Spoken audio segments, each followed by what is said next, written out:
In this video, we will cover the purpose for performing computer system validation when deploying automated systems in a pharmaceutical environment. Computer system validation is defined as establishing documented evidence which provides a high degree of assurance that a specific process will consistently produce a product meeting its predetermined specifications and quality attributes. Validation of new systems serves two purposes: to avoid any intolerable risk to patient safety or the business, and to maximize the business benefits to be derived from the new system. Validation is applied to many different aspects within a pharmaceutical company, including services, equipment, systems, processes, and cleaning. The objective in all of these cases is to produce documented evidence that provides a high degree of assurance that these components will work correctly as specified when deployed for production use. And then after these components are deployed, measures should be established to ensure that the system remains in a validated state. In order to determine our validation strategy, we need to first complete at least 3 critical stage gates. First, perform a risk assessment. This process addresses the following questions. Does this automated system require validation? How much validation is required for this system? What aspects of the system or process are critical to product and patient safety? And what aspects of the system or processes are critical to the business? We do that by following these guidelines for categorizing hardware and software. Category 1 is operating systems. Category 2 is firmware. Category 3, standard software packages. Category 4, configurable software packages. And Category 5, custom software. And then we perform a vendor audit. A vendor audit involves formally assessing the supplier, so in many cases this will involve an actual audit of the supplier. The purpose of this audit is to determine if the supplier has either a well-established and formal quality management system or has attained a recognized third-party certification. The initial risk assessment performed supports the decision on which modules in a large enterprise system require formal validation. The focus of the risk assessment process is to assess those risks associated with the post-project operation of the automated system and not the in-project risks. The risk assessment process allows the business to identify and minimize the impact of adverse events, while at the same time providing the necessary justification for the validation approach taken to support the system implementation. A more detailed risk assessment can determine how rigorously to challenge each function that the higher level assessment has shown needs testing. When performing detailed risk assessments on user or solution requirements, the project team will look at each user requirement and assess the following: GXP risk, which is risk related to product quality and safety; business risk, which is corporate reputation and brand recognition. This is accomplished by identifying the list of risk scenarios. The next step is to assess the likelihood, which is the frequency or probability of an adverse event occurring, being low, medium, or high. Then the severity of impact needs to be determined, both immediate and long-term effects of the risk, again, low, medium, high impact. Then the likelihood and severity are used to determine a risk classification, which is level 1, 2, or 3. Then a probability of detection, low, medium, or high, needs to be calculated. By combining the risk classification with the probability of detection, it is possible to prioritize the fault conditions associated with each adverse event. This generates a low, medium, high priority. The risk priority of the fault conditions is then used to select the appropriate risk mitigation and focus the validation effort. For instance, by concentrating on high areas, the overall probability of failure is reduced and quality is built into the system. Examples of mitigation strategies are modifying system design, increased testing of high-risk area, and eliminating risk by avoiding the particular function in the system. A validation plan should define the activities, procedures, and responsibilities for maintaining compliance with the requirements for validation of the system. The validation plan is a key document in the overall validation process and is crucial to the success of the project. It is a living document that should be maintained throughout the project. When defining the validation strategy, we need to consider the risk assessment, the hardware-software categories, the size and complexity of the solution, and the use of supplier specifications and testing documentation. So a smaller and less complex system may have a more simplified validation strategy that has fewer or combined deliverables.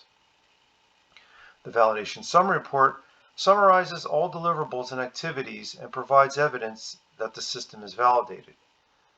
At the conclusion of the validation project, a validation report should be produced which summarizes the validation activities, any deviations from the validation plan, any outstanding and corrective actions, and a statement of fitness for purpose of the system. The primary objective of the SDLC, or System Development Lifecycle, is to establish a framework that enables us to maximize organizational capabilities by ensuring compliance with applicable laws, regulations, company policy, and the company's code of conduct, using consistent tools and processes based on industry best practices, integrating information security, risk, and protection into solutions, and working effectively and efficiently within the current and planned information technology landscape. The four basic phases are initiate and planning, design and build, test and install, and run and operate. The SDLC should always be followed when implementing systems that are subject to DXP regulations.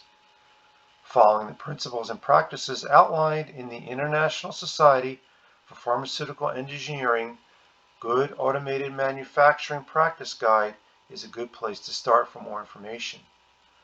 What this really comes down to is using good quality practices to implement software that meets the needs of the business. The purpose of the initiate phase for a validated deployment is to define the following: the purpose of the project goals, project scope, our stakeholders, determine the business needs, define the solution approach, our assumptions, constraints, and risks, and critical success factors. Following this approach allows us to define the following: what business goals are we trying to meet?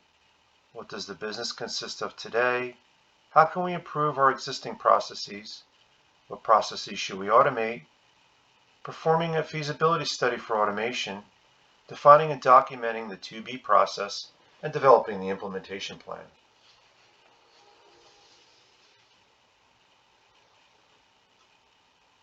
An SDLC mandates several deliverables, each of which are associated to the different implementation phases.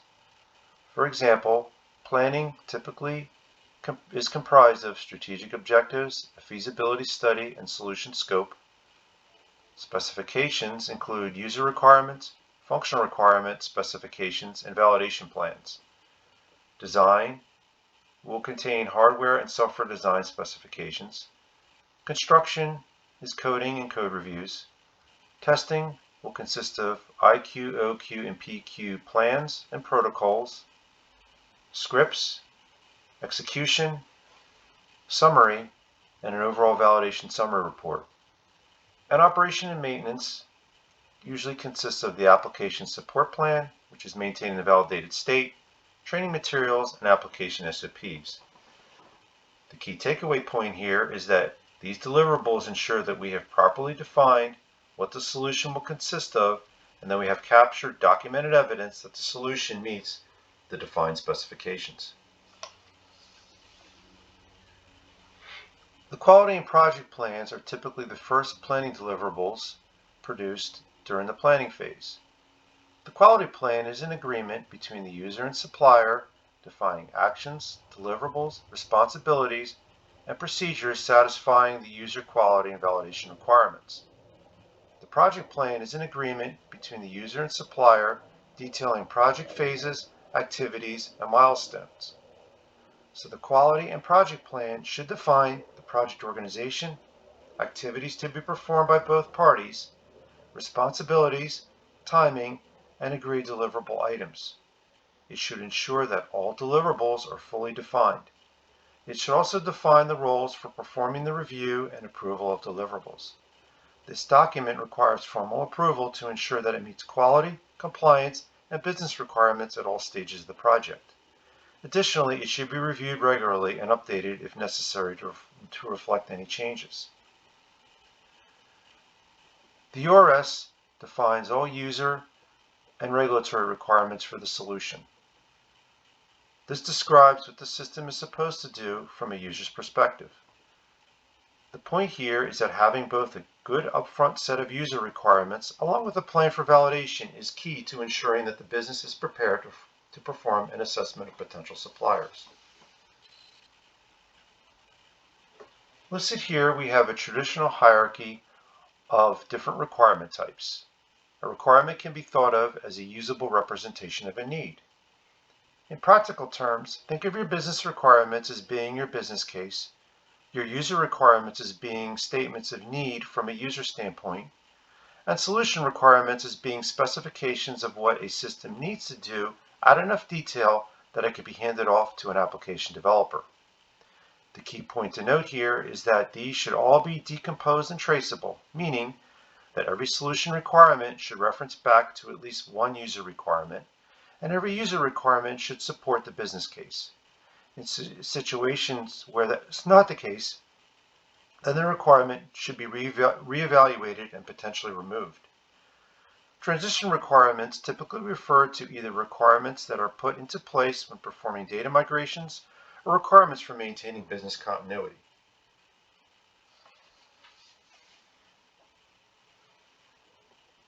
A user requirement specification, or URS, describes what the equipment or system is supposed to do, and as such, the information in it needs to be a joint effort between the users and IT. This may be sent to suppliers as part of the vendor selection process, and it should include all essential requirements and a prioritized set of desirable requirements. Knowing what your users want gives your business a competitive advantage during vendor selection. These requirements define what should be tested and verified before a system is in production. The functional specification describes the detailed functions of the equipment or system. An initial version of the FS may be produced as part of the supplier response. It must be reviewed and approved by both the business and quality assurance. The functional specification verifies that the system will have all of the required functions necessary to meet the user requirements, so it should be traceable to the user requirements. It should be written in a way that both the user and the vendor understand it, so that there are no ambiguities on what should be deployed and tested.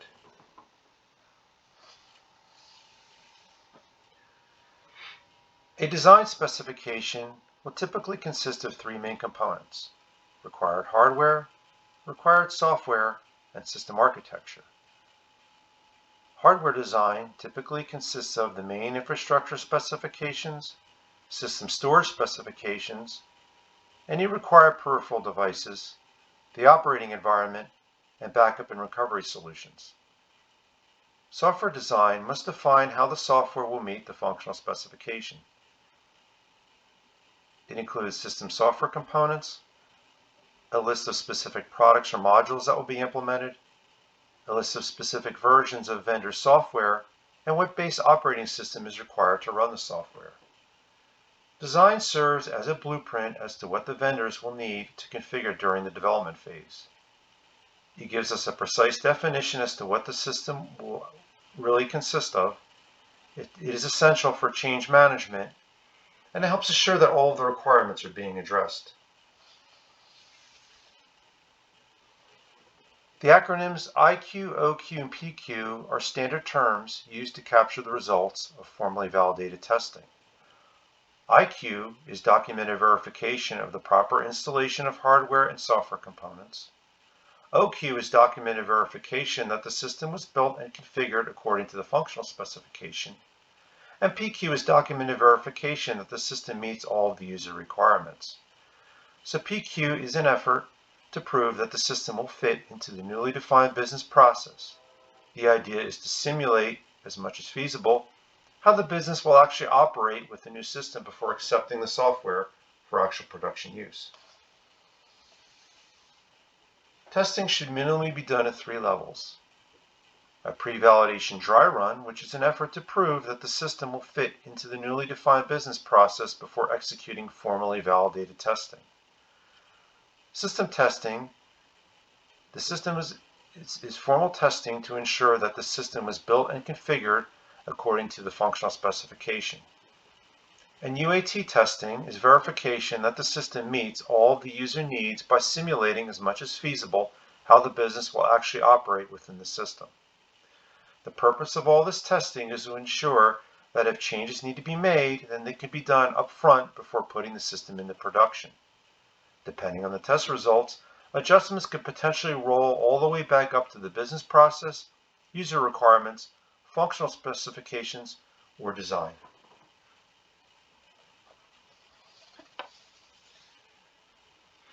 The run and operate phase begins when a system is released for use.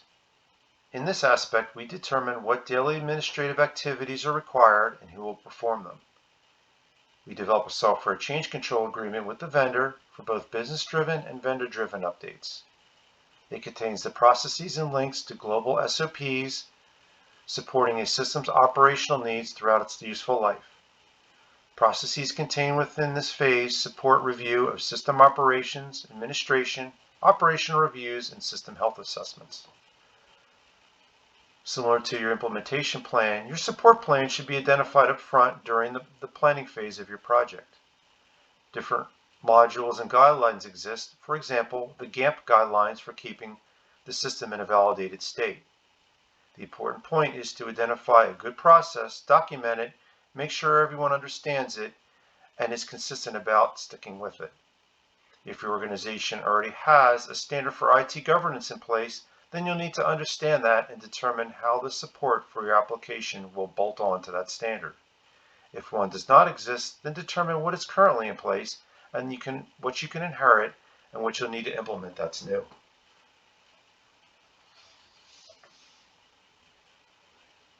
The purpose of operational change control is to formally define and document updates to a validated system. Change control is fundamental to maintaining the validated status of systems and processes. Project change control is the process of controlling change during development and is usually managed by the supplier and the implementation team. Operational change control should ideally begin at the start of formal IQ, OQ, PQ qualification, but no later than handoff for operational use.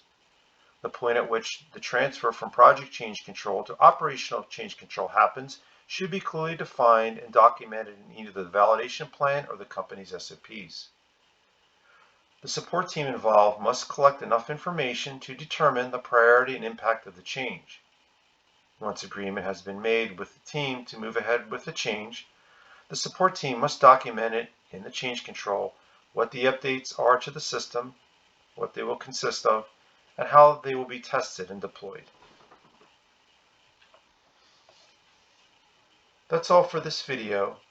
For more information about how I can be of value as a business analyst in the pharmaceutical industry, please visit my website at useitconsulting.com.